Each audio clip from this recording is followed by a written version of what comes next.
নমস্কাৰ বন্ধুসকল, মোৰ ইউটিউব চেনেললৈ তোমালোকক স্বাগতম জনাইছোঁ।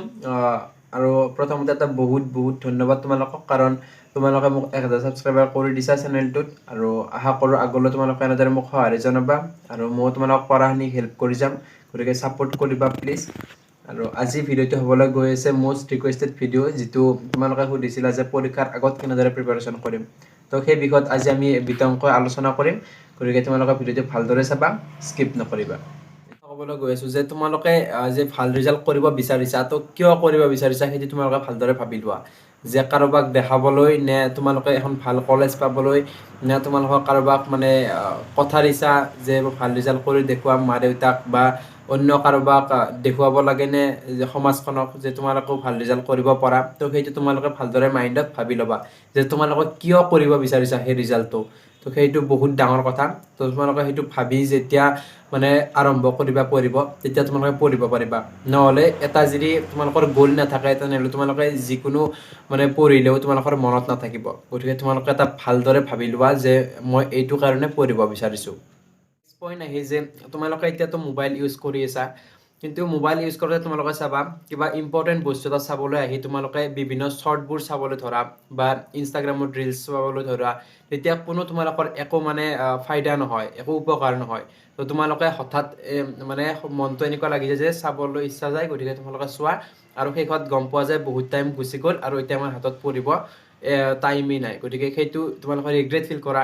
তো তোমালোকক প্ৰথমতে এটা কথা কওঁ যে তোমালোকে মাইণ্ডটোত ইউটিউবটোত গ'লে মানে তোমালোকে ভাবিবা যে মই এইটো ভিডিঅ'ই চাম, বেলেগ নাচাওঁ। তো সেইটো তোমালোকে গুৰুত্ব ৰাখি যদি কামটো কৰা, তেতিয়াহ'লে তোমালোকে পঢ়িব পাৰিবা। তো সেইটো কথা মাইণ্ডত তোমালোকে ভালদৰে ভাবি ল'বা। মই বাৰে বাৰে কৈছোঁ, কাৰণ মই এনেকুৱা ফেজ পাৰ কৰি আহিছোঁ, গতিকে তোমালোকেও এনেকুৱা হ'ব বুলি মই ভাবোঁৱে আৰু হৈছেই কিজানি। গতিকে তোমালোকে এইটো ভাবিবা যে মই এই মানে তোমালোকৰ যিটো ভিডিঅ' উপকাৰ হয়, তো সেইটোৱে চাবা, অন্য ৰিলচ বা এইবোৰ এতিয়া টেক কৰা, কাৰণ যিহেতু বেছি দিন নাই আৰু হাতত তোমালোকৰ। নেক্সট পইণ্ট তোমালোকক মই এটা কথা কওঁ যে এটা 50-10 বুলি ৰুল আছে। মানে তোমালোকে যেতিয়া 50 মিনিট পঢ়িবা, তোমালোকৰ ইচ্ছা নোহোৱা হৈ যায়, তেতিয়া তোমালোকে 10 মিনিট ৰেষ্ট ল'ব লাগে। তেতিয়া মানে ব্লাড চাৰ্কুলেশ্যন হয়, গতিকে তেতিয়া পঢ়াবোৰ মনত অহাত সুবিধা হয়। কিন্তু এই 10 মিনিটত তোমালোকে মোবাইল চাবা বা এনেকুৱা কাম নকৰিবা। তোমালোকে সেইখিনি সময় এনেই খোজকাঢ়িবা 10 মিনিট, তাৰপিছত বাহিৰৰ ফালে একবাৰ গ'লা, আহি পেলাই আকৌ পঢ়িবা, তেতিয়া তোমালোকৰ মনত ৰখাত সুবিধা হ'ব। কিন্তু এনেকুৱা নহয় যে 50 মিনিট পঢ়িলোঁ আৰু নপঢ়োঁ, এনেকুৱা নহয়। তোমালোকে সেইখিনি ভালদৰে ভাবি ল'বা যে মই এই 50 মিনিট পঢ়িম আৰু এই 10 মিনিট এটা মানে মই খোজকাঢ়িম বা অলপ বাহিৰৰ ফালে যাই মনটো ভাল লগা আহিম। তো সেইটোত তোমালোকে গুৰুত্ব দিবা। মই তেনেকুৱা কৰিছিলোঁ, গতিকে তোমালোককো কৈ আছোঁ মই যিবোৰ মানে মই কৰিছিলোঁ। নেক্সট পইণ্ট চেল্ফ এপ্ৰিচিয়েশ্যন, মানে নিজক প্ৰশংসা কৰিবা তোমালোকে।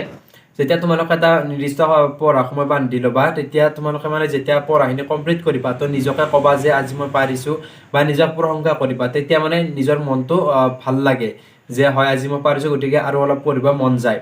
আৰু তোমালোকে ধৰা কেতিয়াবা পেপাৰ ছল্ভ কৰিবা, পেপাৰ ছল্ভ কৰিলে তোমালোকৰ যেতিয়া পেপাৰখন মানে মিলি যাব, যেতিয়া এনচাৰ চেক কৰিবা, যদি এনচাৰবোৰ গোটেইবোৰ মিলে, তেতিয়া মনটো ভাল লাগে যে শুদ্ধ হৈছে সকলোবোৰ। তো তেতিয়া নিজক প্ৰশংসা কৰিবা, তেতিয়া মানে আৰু বেছি ভাল লাগে তোমালোকৰ মনটো, আৰু পিছত তোমালোকৰ পঢ়িব ইচ্ছা যাব। মই সেইটো কৰিছিলোঁ, গতিকে তোমালোকেও কৰিবাচোন, ভাল লাগে। তো এতিয়া এটা কথা কওঁ যে তোমালোকে বহুত ভিডিঅ' চাইছা কিজানি ইউটিউবত, আৰু সকলোৱে কয় যে 80-20 ৰুলৰ কথা কয়। মানে 20% চিলেবাছ আমাৰ এনেকুৱা থাকে য'ৰ পৰা প্ৰত্যেকবাৰে কিবা নহয় কিবা কুৱেশ্যন আহে, আৰু এইবাৰো আহিব ধৰা এনেকুৱা ইম্পৰ্টেণ্ট টপিক 20% থাকে, আৰু তাৰ পৰা 80%হে কুৱেশ্যন আহে। গতিকে সেই 20% মানে তোমালোকে টপিকবোৰ কভাৰ কৰিবলৈ চেষ্টা কৰা, তেতিয়া তোমালোকৰ 80% মাৰ্ক মানে তোমালোকে পোৱাত সুবিধা হ'ব। সেইটো তোমালোকে ভালদৰে চাবা। যিবোৰ তোমালোকে পেপাৰ ছল্ভ কৰিবা, মই কৈ থাকোঁ, গতিকে তোমালোকে যেতিয়া পেপাৰ ছল্ভ কৰিবা, তেতিয়া তোমালোকে গম পাবা যে কিছুমান টপিক বহুত ইম্পৰ্টেণ্ট, মানে বাৰ বাৰ ৰিপিট হৈ থাকে। কুৱেশ্যনটো ছেম নাহিলেও এনেকুৱা ধৰণৰে কুৱেশ্যন আহে, বাছ বনাই দিয়ে, কিন্তু যদি টপিক সেইটোৱে থাকে। গতিকে যেতিয়া তোমালোকে সেইটো বস্তু চাবা, তেতিয়া 80% মাৰ্ক পোৱাত তোমালোকৰ সুবিধা হ'ব। আৰু এইটো মই মানে বহুতৰ পৰা শিকিছোঁ, দেখিছোঁ, গতিকে তোমালোকেও কৰিবা। এইটো বহুত ভাল ছিষ্টেম। নেক্সট পইণ্ট মই কওঁ যে তোমালোকে কম মেটেৰিয়েল ব্যৱহাৰ কৰিবা। মানে ৰেফাৰেঞ্চ বুক বহুত আছে মাৰ্কেটত, গতিকে বিভিন্ন ধৰণৰ ৰেফাৰেঞ্চ বুক, কিছুমান ভালো আছে, কিছুমান বেয়াও আছে। সেইবুলি তোমালোকে বহুত মানে ফ'ল' নকৰিবা। ধৰা পলিটিকেল চায়েন্সটো ছাবজেক্ট, তাৰে বহুত ৰেফাৰেঞ্চ বুক থাকিব পাৰে, কিন্তু হ'লে তোমালোকে 3-4খনৰ পৰা কপি নকৰি, মানে নপঢ়ি কাৰণ তাত টাইমো ৱেষ্ট হ'ব। তো তোমালোকে এখনে ফ'ল' কৰিবা ভালকৈ, যিখন ফ'ল' কৰা সেইখন ফ'ল' কৰিবা ভালদৰে, আৰু বাকীবোৰ ফ'ল' কৰিব নালাগে, তেতিয়া টাইমো ৱেষ্ট হয় আৰু মিছা মিছি তোমালোকৰ দিগদাৰো লাগিব যে ইয়াত বেলেগ আছে কিবা এখন কিতাপত, তো সেইখনতো বেলেগ থাকিব, তেতিয়া তোমালোকৰ বহুত দিগদাৰ লাগিব। তো সেইটো তোমালোকে কেতিয়াও নকৰিবা।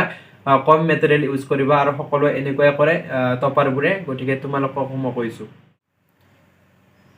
এতিয়া আহোঁ যে তোমালোকে মনত ৰখা পদ্ধতিটো, কাৰণ বহুতবোৰ ছাবজেক্ট এনেকুৱা আছে যিবোৰ মনত ৰাখিব লাগে। তোমালোকে কি কৰিবা, এটা চেপ্টাৰ প্ৰথমতে পঢ়িবা, তো চেপ্টাৰবোৰৰ কি পইণ্ট বনাই ল'বা যে এইকেইটা ইম্পৰ্টেণ্ট টপিক, তো আৰু সেইবোৰ মনতে ভাবিবা, মানে ইমাজিনেশ্যন যিটো কয় সেইটো কল্পনা কৰি ল'বা যে এইকেইটা টপিক এনেকৈ আছে, চকুটো মুজি সেইবোৰ ভাবিবা একবাৰ, তেতিয়া মানে তোমালোকৰ মনত হৈ যাব, সেইটো ৰিকলিং বুলি কয়। নহ'লে যদি তোমালোকে পঢ়ি যাই থাকা একো মনত নাথাকে, তেতিয়া তোমালোকৰ পৰীক্ষাত গৈও পাহৰিবা।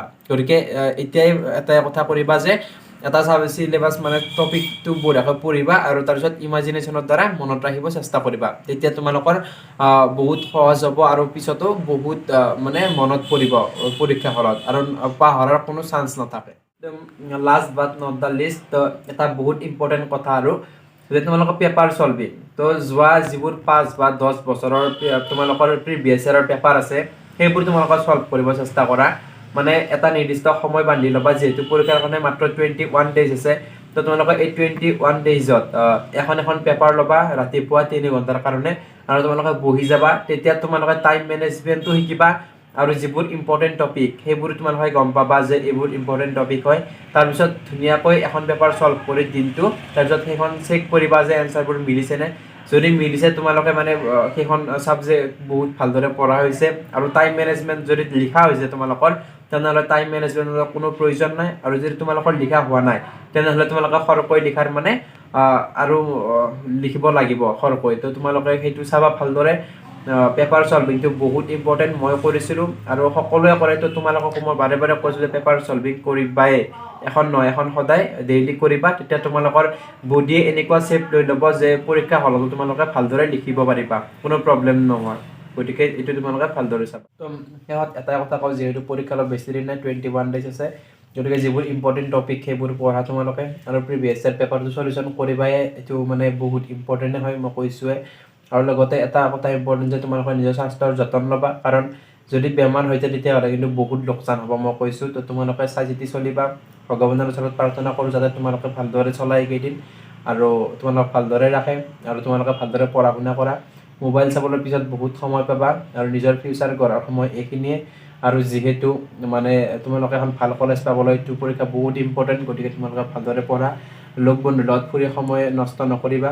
এতিয়া পঢ়াত ফ'কাছ কৰা, কাৰণ ৰিজাল্টৰ দিনা বহুত মানে বেয়া লাগিব যদি পৰীক্ষাৰ ৰিজাল্ট বেয়া হয়, কাৰণ পৰীক্ষাৰ ৰিজাল্ট ভাল হ'বই বহুতৰ, আৰু তেতিয়া তোমালোকৰ বেয়া লাগিব। গতিকে তোমালোকে ভালদৰে পঢ়া, আৰু আশা কৰোঁ সকলো ভালেই হ'ব। গতিকে ভিডিঅ'টো এইখিনি আছিল। যদি ভিডিঅ'টো ভাল পালে এটা লাইক কৰি দিবা, কমেণ্টত জনাবা কি কি প্ৰয়োজন হৈ আছে, আৰু চেনেলটো প্লিজ প্লিজ প্লিজ ছাবস্ক্ৰাইব কৰি দিবা। আৰু লগতে মই পৰীক্ষাত কেনেকৈ টাইম মেনেজমেণ্ট কৰিব লাগে এক্সাম হলত, মই তাৰ ওপৰতো এটা ভিডিঅ' বনাম। আৰু আজিৰ যিবোৰ মই ক'লোঁ সেইবোৰ তোমালোকে ফ'ল' কৰিবা, নিশ্চয় সুফল পাবা। যদি আৰু তোমালোকক মানে কিবা সহায় লাগে মোৰ পৰা মোক ক'বা, মই তোমালোকক নিশ্চয়কৈ সহায় কৰিব চেষ্টা কৰিম। ধন্যবাদ।